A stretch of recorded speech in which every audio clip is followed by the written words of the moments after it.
नमस्कार दोस्तों, इस वीडियो में हम इंडियन पॉलिटी का एम लक्ष्मीकांत बुक का chapter number 3 salient features of the constitution पढ़ने वाले हैं। तो हमारा आपसे एक ही आग्रह है कि ये जो हमारी इंडियन पॉलिटी की जो बुक चल रही है एम लक्ष्मीकांत बुक, एक एक करके हमारा हर चैप्टर पर वीडियो आती जाएगी।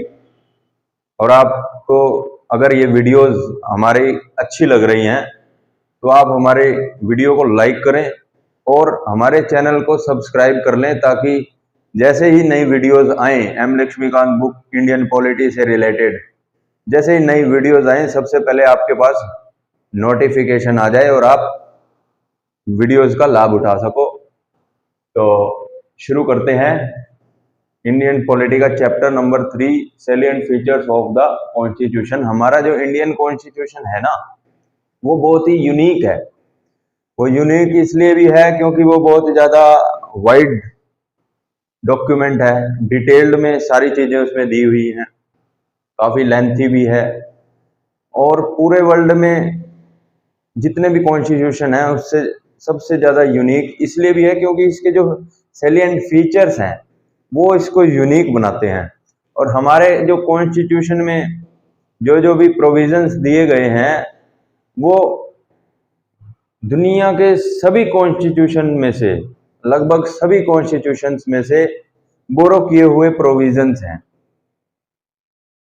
जैसे हमने अमेरिकन कॉन्स्टिट्यूशन से फंडामेंटल राइट्स लिए, आयरिश कॉन्स्टिट्यूशन से हमने DPSP directive principles of state policy वो लिए। ऐसे ही यूएसएसआर जो रशिया है प्रेजेंट डेट में, उससे हमने फंडामेंटल ड्यूटीज ली। तो ऐसे अलग अलग प्रोविजंस हमने अलग अलग दुनिया के अलग अलग कॉन्स्टिट्यूशंस में से लिए हैं, इसलिए भी हमारा जो कॉन्स्टिट्यूशन है वो बहुत ही यूनिक है। तो बारी बारी से जानेंगे एक एक फीचर को डिटेल्ड में जो हमारे इंडियन कॉन्स्टिट्यूशन में है। सैलिएंट फीचर्स, फर्स्ट है हमारा जो इंडियन कॉन्स्टिट्यूशन है वो लेंथीएस्ट रिटन कॉन्स्टिट्यूशन है। एक तो लेंथी है, दूसरा रिटन है, इससे ये बात समझ आ रही है। तो इसको डिटेल में हम जानते हैं। कॉन्स्टिट्यूशन जो होते हैं दो प्रकार के होते हैं, एक तो रिटन कॉन्स्टिट्यूशन, दूसरा अनरिटन कॉन्स्टिट्यूशन। रिटन कॉन्स्टिट्यूशन जैसे अमेरिका का कॉन्स्टिट्यूशन जो है वो रिटन डॉक्यूमेंट है, प्रॉपर रिटन कॉन्स्टिट्यूशन है। लेकिन ब्रिटेन का जो कॉन्स्टिट्यूशन है वो अनरिटन कॉन्स्टिट्यूशन है, वो रिटन फॉर्म में नहीं है। देखिए, कोई भी कॉन्स्टिट्यूशन ना पूरी तरह से रिटन होता है और ना पूरी तरह से अनरिटन होता है। ब्रिटेन का जो कॉन्स्टिट्यूशन है वो अनरिटन कॉन्स्टिट्यूशन है, लेकिन कुछ बातें रिटन में लिख दी जाती हैं, उनको कन्वेंशन बोल देते हैं। वो एक अलग टॉपिक है, फिर बात करेंगे। अभी हम लेंथेस्ट रिटन कॉन्स्टिट्यूशन पॉइंट को समझाएंगे, ये अंदर बहुत बारीकी की बातें हैं। तो हमारा जो कॉन्स्टिट्यूशन है वो रिटन कॉन्स्टिट्यूशन है, अमेरिकन कॉन्स्टिट्यूशन की तरह, ठीक है। तो ये बहुत ही वाइड है, लेंथी है, डिटेल्ड डॉक्यूमेंट है, बहुत ही वास्ट है। ओरिजिनली जब ये 1949 में बनाया गया था तब इसमें एक तो प्रियम्बल होता था, प्रस्तावना, 395 आर्टिकल्स होते थे, इसमें ऐड किए गए थे, 22 पार्ट्स होते थे और 8 शेड्यूल्स थे। फिर धीरे धीरे अमेंडमेंट्स हुई कॉन्स्टिट्यूशन के अंदर और लगभग 100 और आर्टिकल इसमें ऐड कर दिए गए हैं। पहले 400 के करीब आर्टिकल थे, तो अब 500 के करीब आर्टिकल्स हो चुके हैं इंडियन कॉन्स्टिट्यूशन में। 4 न्यू पार्ट्स ऐड किए गए हैं और टोटल अभी 25 पार्ट्स हैं। एक पार्ट जो था वो रिपील्ड कर दिया गया था। 8 शेड्यूल्स थे पहले, अब 4 और शेड्यूल्स जोड़े गए, तो अब 12 शेड्यूल्स हैं। तो आप सोच सकते हैं कि ये जो इंडियन कॉन्स्टिट्यूशन है वो कितना वाइड और वास्ट डॉक्यूमेंट है और कितना डिटेल्ड में उसमें सब कुछ है। तो इतना वाइड, इतना डिटेल्ड में और इतना लेंथी कॉन्स्टिट्यूशन इंडिया का क्यों बनाना पड़ा? हमारा जो इंडिया का कॉन्स्टिट्यूशन है दुनिया का सबसे ज्यादा लेंथीएस्ट रिटन कॉन्स्टिट्यूशन है। पूरे वर्ल्ड में किसी का भी कॉन्स्टिट्यूशन इतना ज्यादा लेंथी नहीं है। तो क्या फैक्टर्स रहे, क्या कारण रहे जो इतना वाइड और लेंथीएस्ट रिटन कॉन्स्टिट्यूशन बनाना पड़ा? चार फैक्टर्स बताए गए हैं। एक तो ज्योग्राफिकल फैक्टर है। ज्योग्राफिकल कंडीशन ऐसी है इंडिया की, क्योंकि इंडिया जो है वो बहुत ज्यादा, इसका जो एरिया है बहुत ज्यादा वास्ट है, वाइड है, क्षेत्रफल बहुत ही बड़ा है। दूसरा, डाइवर्सिटी बहुत है। जम्मू कश्मीर से लेकर कन्याकुमारी तक वेशभूषा बदल जाती है, मौसम बदल जाता है, खान पान बदल जाता है, रीति रिवाज बदल जाते हैं, उनकी भाषा बदल जाती है। कितनी डाइवर्सिटी है, कितनी विविधताओं भरा देश है हमारा भारत। तो इसलिए भी हमारा जो कॉन्स्टिट्यूशन है वो बहुत ज्यादा वाइड बनाना पड़ा, क्योंकि अलग अलग इतनी डाइवर्सिटी है तो नियम भी थोड़े काफी डिटेल्ड में और ज्यादा बनाने पड़ते हैं। तो हिस्टोरिकल फैक्टर है सेकंड। हिस्टोरिकल क्यों? क्योंकि हमारा जो इंडियन कॉन्स्टिट्यूशन है उसका, उस पर सबसे ज्यादा जो प्रभाव पड़ा है वो गवर्नमेंट ऑफ इंडिया एक्ट 1935 का पड़ा है। आजादी से पहले गवर्नमेंट ऑफ इंडिया एक्ट 1935 एक डॉक्यूमेंट था। ये एक प्रकार से कॉन्स्टिट्यूशन की तरह ही समझो था। ये जब ब्रिटिश राज था तब बनाया गया था। तो हमारा जब बाद में इंडियन कॉन्स्टिट्यूशन बना तो इंडियन कॉन्स्टिट्यूशन में 395 आर्टिकल्स थे, इतने ज्यादा प्रोविजन थे। और इन प्रोविजंस में से लगभग आधे से ज्यादा जो प्रोविजंस हमने इंडियन कॉन्स्टिट्यूशन में अपनाए हैं वो गवर्नमेंट ऑफ इंडिया एक्ट 1935 से ही लिए हैं। तो आप सोच सकते हैं कि ये जो गवर्नमेंट ऑफ इंडिया एक्ट 1935 है कितना ज्यादा इन्फ्लुएंशियल है। और जो ये गवर्नमेंट ऑफ इंडिया एक्ट 1935 था ये अपने आप में ही बहुत ही वाइड डॉक्यूमेंट था। लगभग 250 के करीब आर्टिकल हमने गवर्नमेंट ऑफ इंडिया एक्ट 1935 से इंडियन कॉन्स्टिट्यूशन में इंक्लूड किए हैं। इसके बाद है third factor, single constitution for central government and state government. मतलब हमने वैसे तो फेडरल सिस्टम अपनाया है। फेडरल कंट्रीज में जहां फेडरल सिस्टम होता है, जहां डिवीजन ऑफ पावर्स होता है, जहां सेंट्रल गवर्नमेंट और स्टेट गवर्नमेंट्स को कॉन्स्टिट्यूशन के द्वारा अलग ओरिजिनल पावर मिलती है, कॉन्स्टिट्यूशन के द्वारा अलग अलग पावर मिलती है, दोनों को अपने लेवल पर काम करना होता है।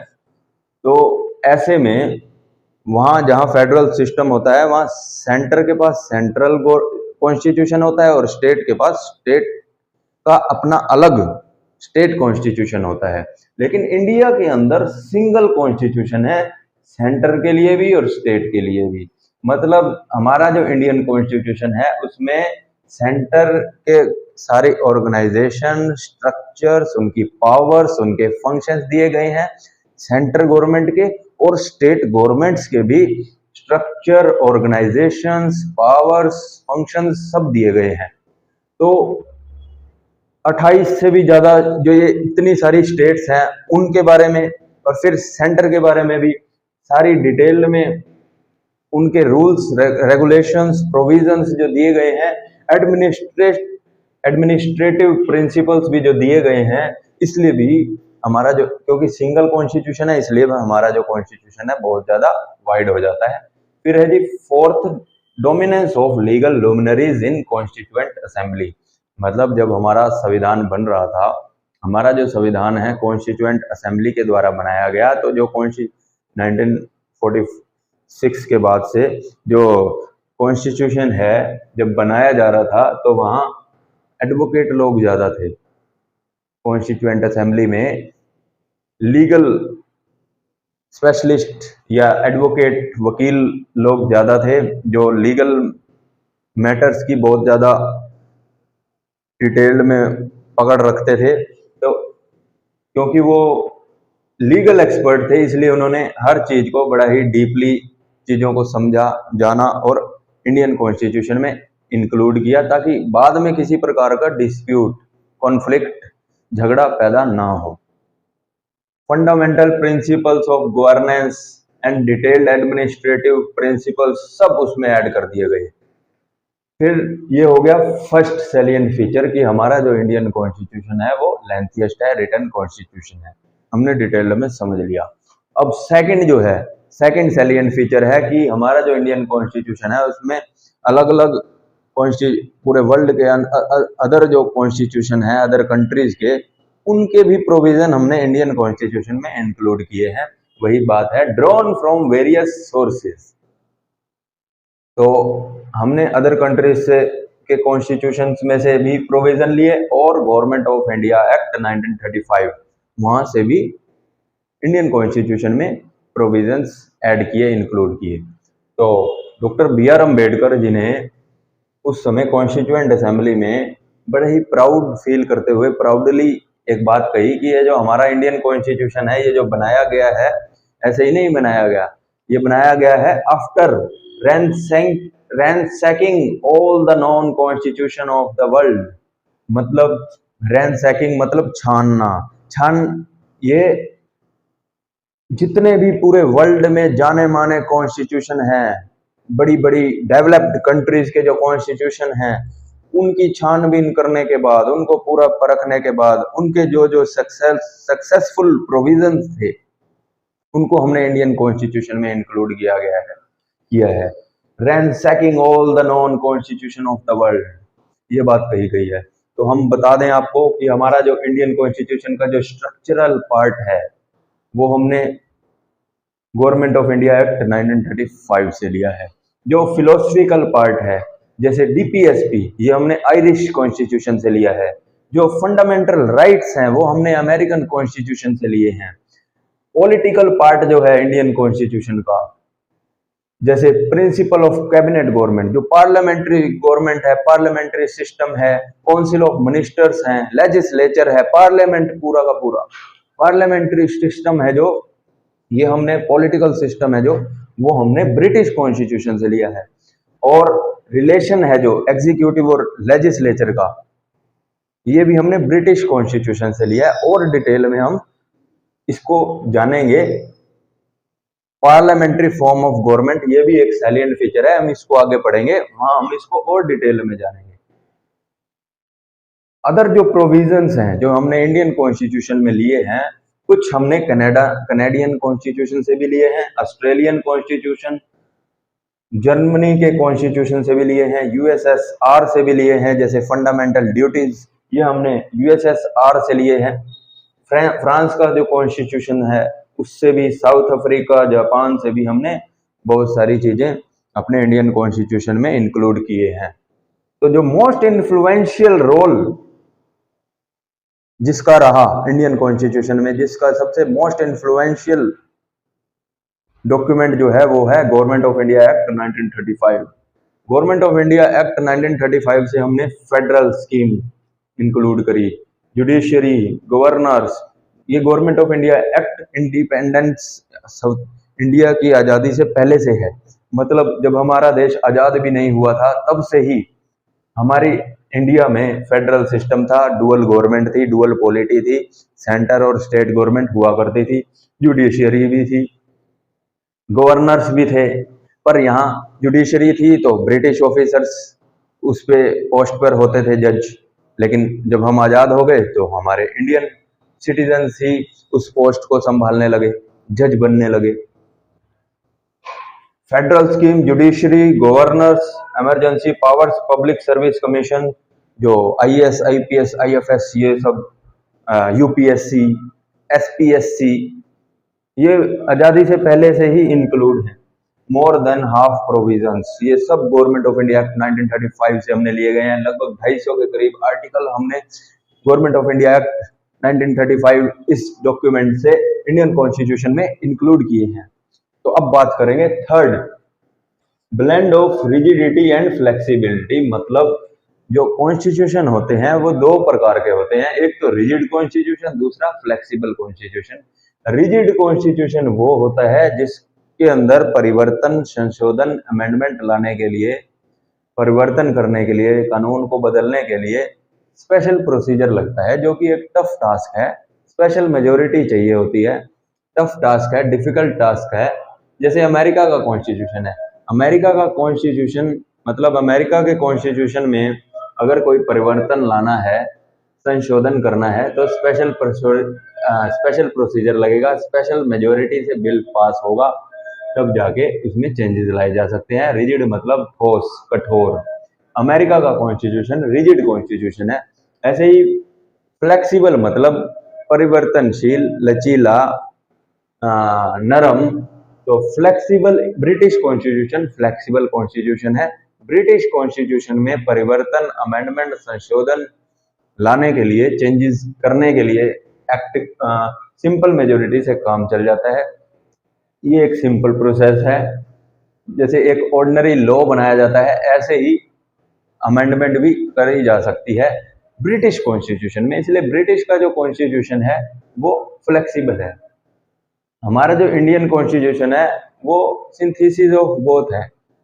हमारे इंडियन कॉन्स्टिट्यूशन में कुछ प्रोविजन ऐसे हैं जिसमें परिवर्तन, अमेंडमेंट करने के लिए, संशोधन करने के लिए सिंपल मेजोरिटी से काम चल जाता है, तो ये उसकी फ्लेक्सिबिलिटी को दर्शाता है। और कुछ प्रोविजन ऐसे हैं जो कि आर्टिकल 368 के द्वारा जो प्रोसीजर दिया गया है स्पेशल मेजोरिटी का, उसके साथ ही उनमें अमेंडमेंट की जा सकती है, संशोधन किए जा सकते हैं उन प्रोविजंस में, तो जो कि एक रिजिडिटी को दर्शाता है इंडियन कॉन्स्टिट्यूशन की। इसको डिटेल में और हम समझते हैं। जैसे आर्टिकल 368 में दो प्रकार के प्रोसीजर दिए गए हैं। फर्स्ट है स्पेशल मेजोरिटी ऑफ, मतलब कुछ प्रोविजन ऐसे हैं जिसमें आर्टिकल 368 के तहत ही, उन प्रोसीजर के द्वारा ही वो अमेंडमेंट उसमें चेंजेस लाए जा सकते हैं। जैसे फर्स्ट है procedure special majority of parliament, मतलब स्पेशल मेजोरिटी से अगर कोई अमेंडमेंट करनी है, कोई बिल पास करना है, तो एक तो चलेगा जी two third majority of the members of both the houses of parliament present and voting. मतलब राज्यसभा में भी और लोकसभा में भी, मान लो इनके मेंबर 100 हैं टोटल और इसमें भी 100 मेंबर हैं टोटल, तो 2/3 प्रेजेंट एंड वोटिंग, मतलब मौके पर अगर ये, वैसे 2/3 कितना होता है जी, 66% है, इसका भी 66 हो गया, 66% हो गया 100 का। लेकिन यहाँ प्रेजेंट एंड वोटिंग लिखा है, मतलब जिस दिन बिल पास होना है उस दिन मान लो 50 मेंबर आ गए मौके पर और 50 एब्सेंट रह गए, प्रेजेंट ही नहीं है, तो जो प्रेजेंट नहीं है वो वोट नहीं दे सकेंगे, और जो प्रेजेंट हैं वो वोटिंग करेंगे। तो प्रेजेंट मान लो 50 हैं, तो 2/3 प्रेजेंट एंड वोटिंग, तो 50 का 2/3 कितना हुआ, 33। तो क्या 33 मेंबर्स की वोटिंग से बिल पास हो जाएगा, अमेंडमेंट की जा सकती है? नहीं। 33 तो बहुत ही सिंपल और थोड़ी संख्या है, इसलिए खाली 2/3 प्रेजेंट एंड वोटिंग से काम नहीं चलता। Majority more than 50% of total members, ये भी जरूरी है। मतलब टोटल सीट्स अगर 100 हैं, 100 सीट में से 50% की मेजोरिटी भी साथ में चाहिए होती है, मतलब 50% प्लस 1। तो ये हो गया स्पेशल मेजोरिटी ऑफ पार्लियामेंट। फिर एक सेकंड प्रोसीजर है, वो है सिंपल मेजोरिटी। उसमें क्या चाहिए होता है, सिंपल मेजोरिटी ऑफ पार्लियामेंट, ये वाला रूल तो चलेगा ही, साथ में with ratification by half of total states, मतलब जितने भी टोटल स्टेट्स हैं इंडिया के अंदर, उन स्टेट्स की हाफ स्टेट्स की मेजोर कॉन्सेंट भी जरूरी होता है, रेटिफिकेशन जरूरी होती है स्पेशल मेजोरिटी ऑफ पार्लियामेंट, और साथ में आधी स्टेट की मंजूरी भी जरूरी है। तो आप सोच सकते हैं ये कितना टफ प्रोसीजर है, स्पेशल मेजोरिटी, स्पेशल प्रोसीजर है चाहिए। तो ये हमारे इंडियन कॉन्स्टिट्यूशन की रिजिडिटी को दर्शाता है। और ऐसे ही अगर बात करें तो कुछ इंडियन कॉन्स्टिट्यूशन में ऐसे प्रोविजन भी हैं जो कि जिनके अंदर संशोधन अमेंडमेंट किया जा सकता है bye simple majority. Simple majority से ही उसमें संशोधन किया जा सकता है। तो ये एक प्रकार का फ्लेक्सिबिलिटी को दर्शाता है, क्योंकि यहाँ सिंपल मेजोरिटी से बिल पास हो रहा है, फ्लेक्सिबिलिटी। तो इसलिए ये सिंथेसिस ऑफ बोथ है, रिजिडिटी और फ्लेक्सिबिलिटी दोनों, blend of rigidity and flexibility. Fourth जो सैलिएंट फीचर है इंडियन कॉन्स्टिट्यूशन का वो है फेडरल सिस्टम विद यूनिटरी बाइस। हमारा जो इंडियन कॉन्स्टिट्यूशन है वहाँ फेडरल सिस्टम अपनाया गया है, डुअल पॉलिटी है, दो प्रकार की सरकारें हैं, सेंट्रल लेवल पर नेशनल गवर्नमेंट और स्टेट लेवल पर स्टेट गवर्नमेंट।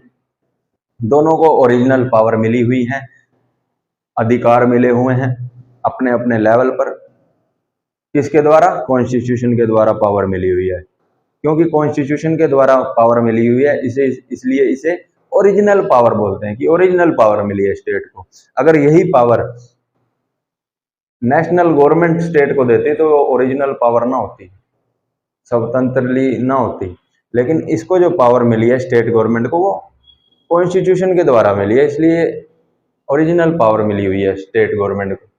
तो फेडरल सिस्टम है। साथ में क्या है? फेडरल सिस्टम विद यूनिटरी बाइस, मतलब कहीं ना कहीं फेडरल सिस्टम तो है लेकिन पक्षपात किया हुआ है।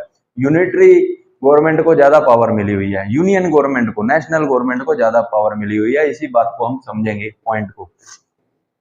हमारे इंडियन कॉन्स्टिट्यूशन में जो फेडरल फीचर्स हैं वो है, एक तो इस चैप्टर को, ये जो फेडरल सिस्टम विद यूनिटरी बाइस है ये बहुत ज्यादा डिटेल्ड है। वैसे तो ये पॉइंट बाय पॉइंट मैं आपको समझा रहा हूं। अगर इस पॉइंट को, अंदर के पॉइंट्स को भी और डिटेल्ड में आपने जानना है तो आप चैप्टर नंबर 13 फेडरल सिस्टम, उस चैप्टर को पढ़ लीजिएगा और हमारी वीडियो देख लीजिएगा और आप डिटेल में जान पाओगे। तो अब इस पॉइंट को समझते हैं, फेडरल सिस्टम विद यूनिटरी बाइस। फेडरल फीचर्स कौन कौन से हैं इंडियन कॉन्स्टिट्यूशन में? जैसे डुअल गवर्नमेंट, टू गवर्नमेंट है, centre state, division of powers between centre and states, state list अलग बनी हुई है, यूनियन लिस्ट अलग है, कॉन्करेंट लिस्ट अलग है। हमारा जो कॉन्स्टिट्यूशन है एक रिटन कॉन्स्टिट्यूशन है, ये भी एक फेडरल फीचर है। Supremacy of the constitution, constitution supreme है। रिजिडिटी ऑफ द कॉन्स्टिट्यूशन, ठीक है, ये प्रोसीजर लगता है जी, स्टेट की भी कंसेंट चाहिए होती है। इंडिपेंडेंट जुडिशरी है, बाइकैमरलिज्म है, यानी राज्यसभा और लोकसभा दोनों हैं। लोकसभा लोगों को रिप्रेजेंट करती है और राज्यसभा राज्यों को रिप्रेजेंट करती है, ठीक है। तो ये हो गए फेडरल फीचर। ऐसे ही कुछ यूनिटरी फीचर्स भी हमारे इंडियन कॉन्स्टिट्यूशन में हैं, जो जिसे नॉन फेडरल फीचर्स भी बोला जाता है। जैसे अ स्ट्रॉन्ग सेंटर, हमारे इंडिया में सेंटर को ज्यादा स्ट्रॉन्ग बनाया हुआ है। जैसे यूनियन लिस्ट में ज्यादा सब्जेक्ट सेंटर के पास है, और जो इम्पोर्टेंट सब्जेक्ट हैं, फॉरेन पॉलिसी और अदर सब्जेक्ट, डिफेंस, ये सारे जो हैं वो भी सेंटर के पास ही हैं। जो इम्पोर्टेंट सब्जेक्ट हैं वो भी सेंट्रल लिस्ट में है, इसलिए ये यूनिटरी फीचर है। अच्छा, सिंगल कॉन्स्टिट्यूशन है दोनों के लिए, सेंटर के लिए भी और स्टेट के लिए भी। सिटीजनशिप है वो भी सिंगल है। अदर फेडरल कंट्रीज में क्या होता है, वहाँ स्टेट सिटीजनशिप भी होती है और नेशनल सिटीजनशिप भी होती है, जैसे अमेरिका के अंदर है। लेकिन इंडिया के अंदर सिंगल सिटीजनशिप है, इंडियन सिटीजनशिप। और इंटीग्रेटेड जुडिशरी है। इंटीग्रेटेड जुडिशरी मतलब एक ही सिस्टम है, सुप्रीम कोर्ट टॉप में, स्टेट लेवल पर हाई कोर्ट्स, डिस्ट्रिक्ट लेवल पर district courts and other subordinate courts हैं। कोई भी कोर्ट हो, चाहे वो सुप्रीम कोर्ट हो, हाई कोर्ट हो, डिस्ट्रिक्ट कोर्ट हो, कोई भी कोर्ट हो, वो सेंट्रल लॉज को भी एनफोर्स कर सकते हैं और स्टेट लॉ को भी एनफोर्स कर सकते हैं, हाई कोर्ट भी और सुप्रीम कोर्ट भी। मतलब, लेकिन वैसे फेडरल सिस्टम में क्या होता है, अमेरिका में क्या है कि फेडरल लॉज को एनफोर्स करने के लिए फेडरल कोर्ट होती है और स्टेट लॉज को एनफोर्स करने के लिए स्टेट लॉज होती हैं। लेकिन हमारे में इंटीग्रेटेड सिस्टम है, कोई भी कोर्ट सेंट्रल लॉज को भी और स्टेट लॉज को भी एनफोर्स कर सकता है, लागू कर सकता है। फिर है जी ऑल इंडिया सर्विसेज, ये भी एक, जैसे आईएएस, आईपीएस, आईएफएस, ये जो होते हैं ये यूनिटरी फीचर है। Emergency provisions, flexibility of the constitution, appointment of the state governor by the centre. तो ये यूनिटरी फीचर है। इन पॉइंट्स को और डिटेल में जानने के लिए हमारा चैप्टर नंबर 13 उससे रिलेटेड जो वीडियो है फेडरल सिस्टम, उसको आप देख लीजिए और डिटेल में आप जान पाओगे। पूरे के पूरे कॉन्स्टिट्यूशन के अंदर कहीं पर भी फेडरेशन वर्ड यूज नहीं हुआ। वहां हमारा जो आर्टिकल 1 है वो भी यही डिस्क्राइब करता है कि India that is Bharat is a union of states. यहाँ वर्ड यूज होना चाहिए फेडरेशन ऑफ स्टेट्स, लेकिन यूज क्या किया गया इंडिया में, इंडियन कॉन्स्टिट्यूशन के द्वारा, यूनियन ऑफ स्टेट्स। ऐसा इसलिए, इस बात को एक्सप्लेन करते हुए, डिस्क्राइब करते हुए डॉक्टर B.R. अम्बेडकर जी ने संविधान सभा के अंदर सबको बताया कि ऐसा क्यों लिखा गया है यूनियन ऑफ स्टेट्स। बता दें आपको कि इंडियन फेडरेशन जो है, इंडियन फेडरेशन यानी इंडिया, ये जो इंडियन फेडरेशन बनाया गया है ये सभी अदर भारत की जो स्टेट्स हैं उनके द्वारा एग्रीमेंट के बाद नहीं बनाया गया। मतलब स्टेट्स ने एग्रीमेंट और आपसी सहमति के साथ यूनियन को, इंडिया को फेडरेशन नहीं बनाया, बल्कि इंडिया सेंटर ने, यूनियन ने, इंडिया ने अदर स्टेट्स बनाई हैं। तो वही बात कही गई है, it is not a result of agreement between states. फिर है जी, जो इंडिया है, इंडिया के स्टेट्स को राइट टू ससीड नहीं मिला हुआ।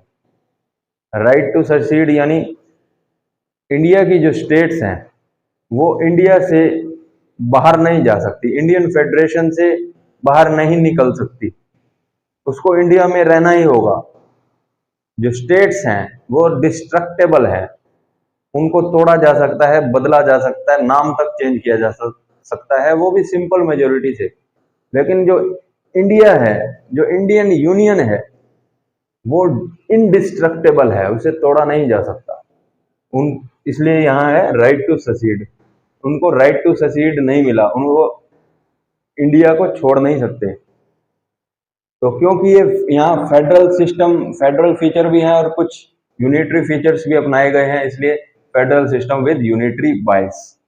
कुछ अलग अलग जो पॉलिटिकल एनालिस्ट हैं उन्होंने टर्म यूज की है इंडियन कॉन्स्टिट्यूशन और इंडियन गवर्नमेंट सिस्टम के लिए, कि जो इंडिया का जो फेडरल सिस्टम है वो बार्गेनिंग फेडरलिज्म है। मॉरिस जोन्स कहते हैं कि इंडियन फेडरल सिस्टम जो है वो बार्गेनिंग फेडरलिज्म है। ग्रैनविल ऑस्टिन कहते हैं कोऑपरेटिव फेडरलिज्म। केसी वियर कहते हैं क्वासी फेडरल, मतलब सेमी फेडरल एक प्रकार से। इंडियन कॉन्स्टिट्यूशन का 5th जो फीचर है वो है parliamentary form of government. India के अंदर इंडियन कॉन्स्टिट्यूशन के थ्रू जो व्यवस्था बनाई गई है वो है पार्लियामेंट्री गवर्नमेंट। तो ये जो पार्लियामेंट्री गवर्नमेंट सिस्टम हमने लिया है ये हमने ब्रिटेन के कॉन्स्टिट्यूशन से लिया है। ब्रिटेन के अंदर पार्लियामेंट्री सिस्टम है। दो तरह की गवर्नमेंट सिस्टम होते हैं, एक तो पार्लियामेंट्री सिस्टम जो कि ब्रिटेन के अंदर है, एक होता है प्रेसिडेंशियल सिस्टम जो कि अमेरिका के अंदर है। पार्लियामेंट्री सिस्टम में क्या होता है, cooperation between executive and legislature. मतलब जितने भी पार्लियामेंट में एमपीज होते हैं ये लेजिस्लेचर का पार्ट है, और जितने भी उन एमपीज में से मंत्री बना दिए जाते हैं, काउंसिल ऑफ मिनिस्टर्स, जो भी मिनिस्टर्स होते हैं वो एग्जीक्यूटिव का पार्ट है, वो एग्जीक्यूटिव होते हैं। तो पार्लियामेंट के अंदर ही एमपीज भी बैठते हैं और मंत्री भी बैठते हैं, प्राइम मिनिस्टर भी। तो पार्लियामेंट के अंदर एमपीज का और मिनिस्टर्स का कोऑर्डिनेशन होता है, कोऑपरेशन रहता है, यानी लेजिस्लेचर और एग्जीक्यूटिव का कोऑपरेशन, कोऑर्डिनेशन रहता है। और देखा जाए तो पार्लियामेंट का ही पार्ट होता है, लेजिस्लेचर का ही पार्ट है एग्जीक्यूटिव भी। तो इंडिया के अंदर पार्लियामेंट्री सिस्टम अपनाया गया है, यानी cooperation and coordination of executive and legislature. और प्रेसिडेंशियल सिस्टम में क्या होता है, ये पावर अलग अलग होती है, लेजिस्लेचर अलग काम करती है और एग्जीक्यूटिव अलग काम करती है। Separation of powers between executive and legislature ये रहता है।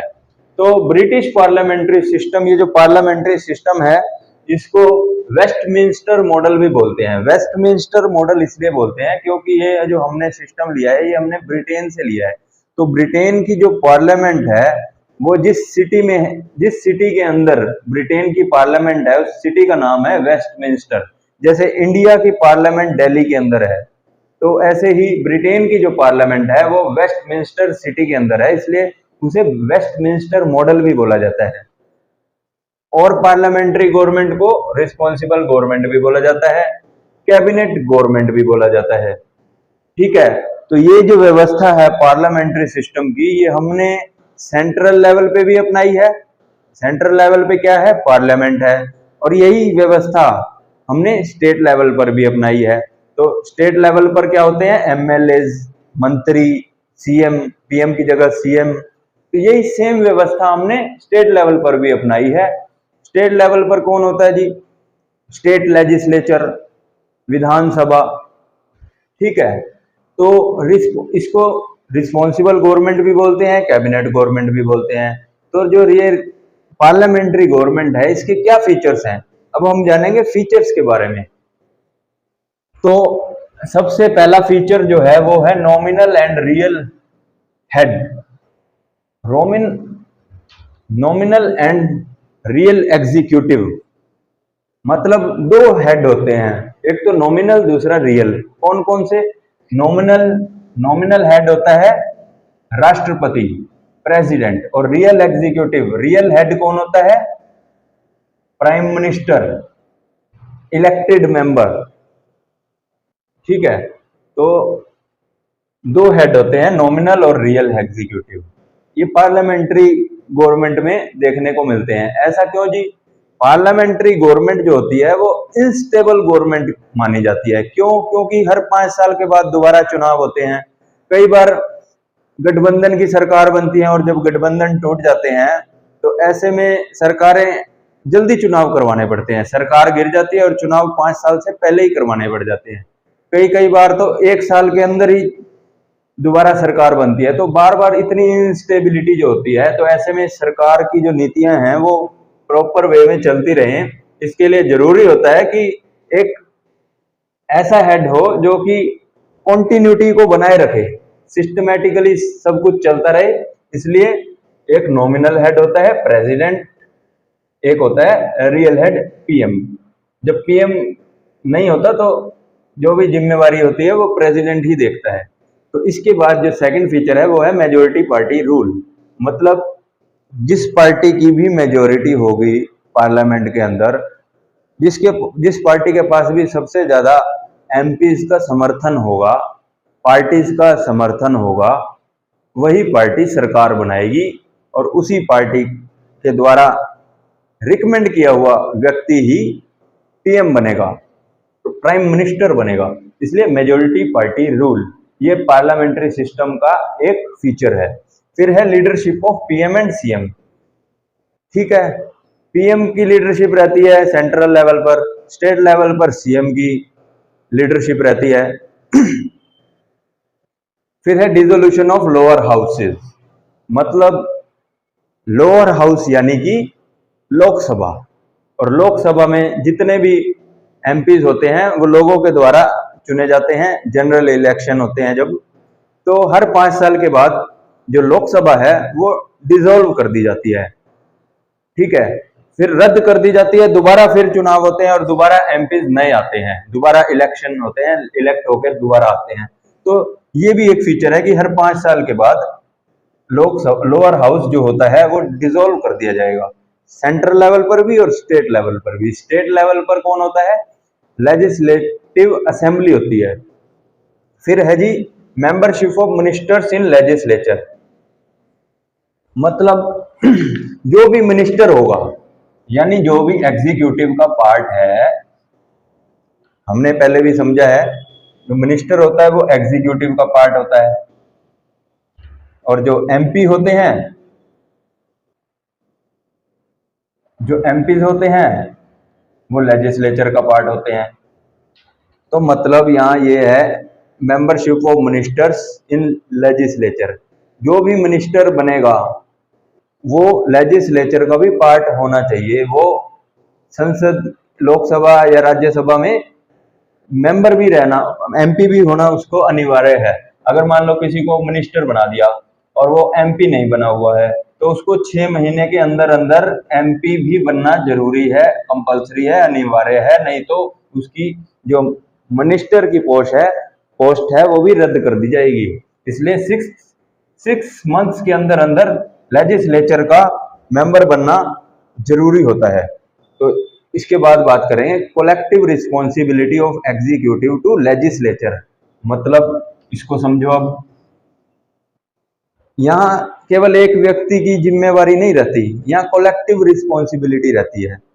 यहाँ सिर्फ पीएम की रिस्पॉन्सिबिलिटी नहीं है, यहाँ पीएम के साथ साथ जितने भी और मिनिस्टर्स हैं, गृह मंत्री, रेल मंत्री, फाइनेंस मिनिस्टर, जितने भी हैं, सारी whole council of ministers, cabinet minister, सब council of ministers plus PM, इन सब की कोलेक्टिव रिस्पॉन्सिबिलिटी रहती है किसके प्रति? लेजिस्लेचर के प्रति। यानी पार्लियामेंट के जितने अदर एमपीज हैं, चाहे वो विपक्ष के हों चाहे वो पक्ष रूलिंग पार्टी के हों, सबकी कोलेक्टिव रिस्पॉन्सिबिलिटी रहती है इसकी। ये पीएम सीएम को, ये कौन होते हैं? ये एग्जीक्यूटिव हैं, और ये अदर एमपीज जो हैं वो लेजिस्लेचर हैं। तो एग्जीक्यूटिव की रिस्पॉन्सिबिलिटी लेजिस्लेचर के प्रति रहती है, collective responsibility of executive to legislature. इसके बाद बात करेंगे हम अदर डिफरेंसेस की, कि हमने ब्रिटिश पार्लियामेंट्री मॉडल को अपनाया है। तो क्या हमने जो ब्रिटिश पार्लियामेंट्री मॉडल अपनाया है इंडिया के अंदर, क्या वो बिल्कुल सेम है? नहीं, ऐसा नहीं है, कुछ डिफरेंसेस भी हैं। इंडियन पार्लियामेंट और ब्रिटिश पार्लियामेंट में कुछ डिफरेंसेस हैं, अब उसकी हम चर्चा करेंगे। तो फर्स्ट जो बेसिक डिफरेंस है इंडियन पार्लियामेंट और ब्रिटिश पार्लियामेंट के बीच में, वो ये है कि ब्रिटिश पार्लियामेंट जो है वो सॉवरन है, उसके पास संप्रभुता है। मतलब ब्रिटिश पार्लियामेंट जो है वो सुप्रीम है, उससे ऊपर कोई भी नहीं है। जो सबसे ज्यादा supreme power, decision making power अगर ब्रिटेन के अंदर किसी के पास है तो वो ब्रिटिश पार्लियामेंट के पास है। लेकिन इंडिया के अंदर इंडियन पार्लियामेंट जो है वो सॉवरन नहीं है, सुप्रीम नहीं है। वो क्यों जी? इंडिया के अंदर जो सुप्रीम है वो हमारा इंडिया का कॉन्स्टिट्यूशन है। लेकिन जो पार्लियामेंट है, पार्लियामेंट ने मान लो कोई डिसीजन ले लिया, अगर वो लॉ सही है तो ठीक है, और अगर वो गलत है तो उसको चेंज करेगा। कैसे जी? सुनो, इसको इंडियन पार्लियामेंट के बनाए हुए लॉ को, कानून को, एक्ट को चेक करने का काम जुडिशरी का होता है, सुप्रीम कोर्ट का होता है। सुप्रीम कोर्ट चेक करता है कि जो लॉ बनाया गया है, क्या लॉ बनाने का जो प्रक्रिया, जो प्रोसीजर है, वो जो कॉन्स्टिट्यूशन में जो प्रोसीजर दिया गया है उस हिसाब से बनाया गया है या नहीं बनाया गया। सबसे पहले तो ये चीज चेक की जाती है, प्रोसीजर एस्टेब्लिश बाय लॉ वो सही है या नहीं है।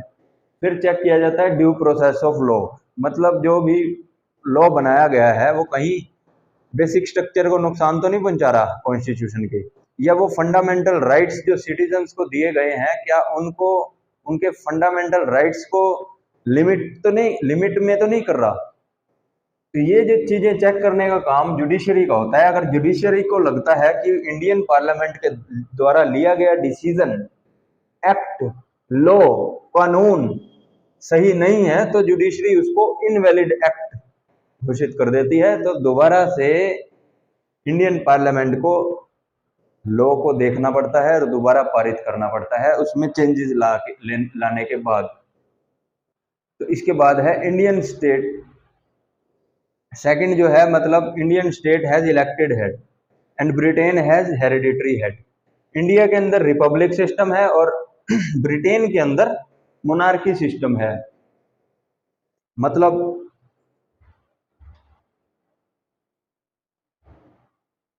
इंडिया के अंदर इलेक्टेड हेड, मतलब प्रेसिडेंट जो होता है वो इलेक्टेड हेड होता है। मतलब इंडिया का कोई भी सिटीजन इलेक्शंस के द्वारा प्रेसिडेंट बन सकता है। लेकिन ब्रिटेन के अंदर ब्रिटेन का सिटीजन इलेक्शन के द्वारा किंग एंड क्वीन हेड नहीं बन सकता स्टेट का। मतलब वहाँ हेरिडिटरी हेड रहता है। मतलब ब्रिटेन के अंदर किंग एंड क्वीन हेड होते हैं स्टेट के, वहाँ मोनार्की सिस्टम है, हेरिडिटरी हेड होता है। मतलब किंग एंड क्वीन के आगे जो बच्चे होंगे वही फर्दर आगे चलकर किंग एंड क्वीन बनेंगे, कोई और सिटीजन नहीं बन सकता। ये एक हेरिडिटरी पोस्ट है, विरासत में मिलने वाली पोस्ट है। लेकिन इंडिया के अंदर रिपब्लिक सिस्टम है, इलेक्टेड हेड होता है, प्रेसिडेंट कोई भी इंडिया का सिटीजन बन सकता है। यहाँ हेरिडिटरी सिस्टम नहीं है, इसी को ही रिपब्लिक बोलते हैं। और हेरिडिटरी हेड जहाँ होता है वहाँ मोनार्की सिस्टम है, वहाँ रिपब्लिक सिस्टम नहीं है। अच्छा, आगे है रोल ऑफ पीएम। इंडिया के अंदर या ब्रिटेन के अंदर भी जहाँ भी पार्लियामेंट्री सिस्टम होता है वहाँ प्राइम मिनिस्टर का रोल इतना ज़्यादा रहता है, इतना सिग्निफिकेंट एंड क्रूशियल रहता है कि पार्लियामेंट्री सिस्टम को प्राइम मिनिस्ट्रियल गवर्नमेंट भी बोला जाता है। आगे बात करेंगे सिक्स्थ जो सैलिएंट फीचर है इंडियन कॉन्स्टिट्यूशन का, वो है इंटीग्रेटेड एंड इंडिपेंडेंट जुडिशरी। एक तो इंटीग्रेटेड है, दूसरा इंडिपेंडेंट है जुडिशरी। तो इसको समझेंगे इंटीग्रेटेड कैसे है जी, सुनो। इंडिया के अंदर जो जुडिशरी का जो स्ट्रक्चर है वो ये है। सबसे ऊपर टॉप मोस्ट जो कोर्ट है वो है सुप्रीम कोर्ट, सर्वोच्च न्यायालय फेडरल लेवल पर। फिर है जी स्टेट लेवल पर अलग अलग हाई कोर्ट्स, ठीक है। फिर हाई कोर्ट्स से नीचे हायरार्की में आगे चलें तो सबऑर्डिनेट कोर्ट्स हैं, जैसे district courts and other courts, session court, अलग अलग कोर्ट्स हैं, ठीक है। तो ये एक पूरा जुडिशरी का स्ट्रक्चर है। ऊपर सुप्रीम कोर्ट, नीचे हाई कोर्ट, उससे नीचे hierarchy of subordinate courts, district courts. ये एक सिंगल सिस्टम ऑफ कोर्ट्स है, इसे सिंगल सिस्टम ऑफ कोर्ट्स बोलते हैं। क्यों बोलते हैं जी, इसे समझो। इसलिए बोलते हैं क्योंकि जो सेंट्रल लॉज हैं और स्टेट लॉज हैं वो लागू कर कोई भी कर सकता है।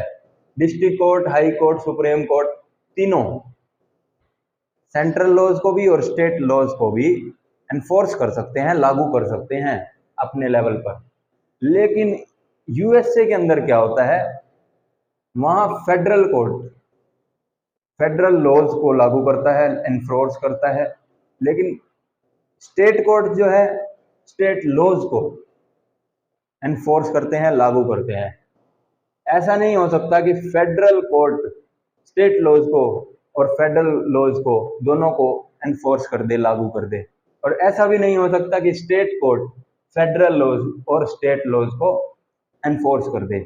अगर ऐसा होता तो यूएसए में भी इंटीग्रेटेड जुडिशरी सिस्टम होता, लेकिन वहां ऐसा नहीं है, क्योंकि स्टेट लॉज को एनफोर्स करने का काम स्टेट कोर्ट का है और फेडरल लॉज को एनफोर्स करने का काम फेडरल कोर्ट का है। लेकिन इंडिया के अंदर इंटीग्रेटेड सिस्टम है, सिंगल सिस्टम ऑफ कोर्ट्स है। इंडिया के अंदर चाहे सुप्रीम कोर्ट हो, हाई कोर्ट हो या अदर डिस्ट्रिक्ट कोर्ट्स हो, कोई भी स्टेट लॉज को भी और सेंट्रल लॉज को भी एनफोर्स कर सकता है, लागू कर सकता है। सुप्रीम कोर्ट जो है वो फेडरल कोर्ट है, the highest court of appeal है। मतलब हाई कोर्ट में अगर बात नहीं बनती तो कोई भी व्यक्ति आगे याचिका दायर कर सकता है। कुछ उसकी प्रोसीजर रहता है, कुछ फॉर्मेलिटीज रहती हैं, मतलब वहाँ भी अपील की जा सकती है। अच्छा, ग्रंटर of fundamental rights of citizens. जब भी सिटीजन्स के फंडामेंटल राइट्स लिमिट किए जाते हैं या उनका हनन किया जाता है तो ऐसे में डायरेक्ट अपील की जा सकती है, याचिका दायर की जा सकती है सुप्रीम कोर्ट में सिटीजन्स के द्वारा। तो जो रक्षा करने का काम, फंडामेंटल राइट्स की रक्षा करने का काम, सिटीजन्स की फंडामेंटल राइट्स की रक्षा करने का काम जो है वो किसका है? सुप्रीम कोर्ट का है। फिर है गार्डियन ऑफ कॉन्स्टिट्यूशन। कॉन्स्टिट्यूशन में अगर कोई भी उसके बेसिक स्ट्रक्चर को नुकसान हो रहा है या कोई और उसके कॉन्स्टिट्यूशन के लॉज अगर सही से एनफोर्स नहीं किए जा रहे तो ये वहाँ पर भी गार्डियन है। फिर है जी so that in Indian constitution many provisions, मतलब इंडिपेंडेंस इंटीग्रेटेड हमने समझ लिया, अब समझेंगे इंडिपेंडेंट जुडिशरी। इंडिपेंडेंट कैसे है जी? कैसे ऐसे कुछ प्रोविजन कॉन्स्टिट्यूशन में दिए गए हैं जो जुडिशरी को इंडिपेंडेंट बनाते हैं और उसे डिपेंड नहीं बनाते पार्लियामेंट के लिए, बल्कि इंडिपेंडेंट बना देते हैं। वो कैसे? एक तो जुडिशरी में जितने भी जज हैं उनको सिक्योरिटी ऑफ टेन्योर मिला है, मतलब उनको एक कार्यकाल उनका तय है, उससे पहले उनको कोई भी उनकी पोस्ट से या उसके पद से हटा नहीं सकता। सिक्योरिटी ऑफ टेन्योर मिला हुआ है। फिर फिक्स्ड सर्विस कंडीशंस, उनकी जितनी भी सैलरी पर्क्स अदर जो भी उनको कंफर्ट मिले हुए हैं वो भी उनके फिक्स हैं, चेंज नहीं किए जा सकते, फिक्स्ड रहते हैं। फिर जुडिशरी के जितने भी एक्सपेंसेस होते हैं जुडिशरी के, वो सारे के सारे कंसोलिडेटेड फंड ऑफ इंडिया से लिए जाते हैं, पार्लियामेंट से नहीं लिए जाते। वो किसी सरकार की ग्रांट पर डिपेंड नहीं रहते, बल्कि कंसोलिडेटेड फंड ऑफ इंडिया में से उनको सैलरीज पर्क्स अदर जितने भी एक्सपेंसेस जुडिशरी के रहते हैं, district court high court supreme court के जितने भी एक्सपेंसेस रहते हैं वो कंसोलिडेटेड फंड ऑफ इंडिया से लिए जाते हैं, सुप्रीम कोर्ट के। ठीक है जी। फिर है prohibition on discussion on conduct of जजेस इन द लेजिस्लेचर, मतलब जज ने कोई भी फैसला अगर जुडिशरी जज ने कोई भी फैसला सुना दिया या कोई भी उनका जुडिशरी का काम चल रहा है, कंडक्ट कर रहे हैं जजेस, तो इसके बारे में कोई भी डिस्कशन पार्लियामेंट में नहीं हो सकती या स्टेट लेजिस्लेचर में भी नहीं हो सकती। अच्छा, जो भी जज होंगे वो रिटायरमेंट के बाद फर्दर प्रैक्टिस नहीं कर सकते, ban on practice after retirement. ठीक है। इसके बाद power to punish for its contempt vested in Supreme Court, मतलब सुप्रीम कोर्ट को ये पावर मिली है कि अगर सुप्रीम कोर्ट की बात अगर कोई नहीं मानता, कोई उसकी अवहेलना करता है, कंटेम्प्ट करता है, कंटेम्प्ट ऑफ कोर्ट, तो ऐसे में सजा सुनाने का काम सुप्रीम कोर्ट को उसको पावर मिली है, वो सजा सुना सकता है।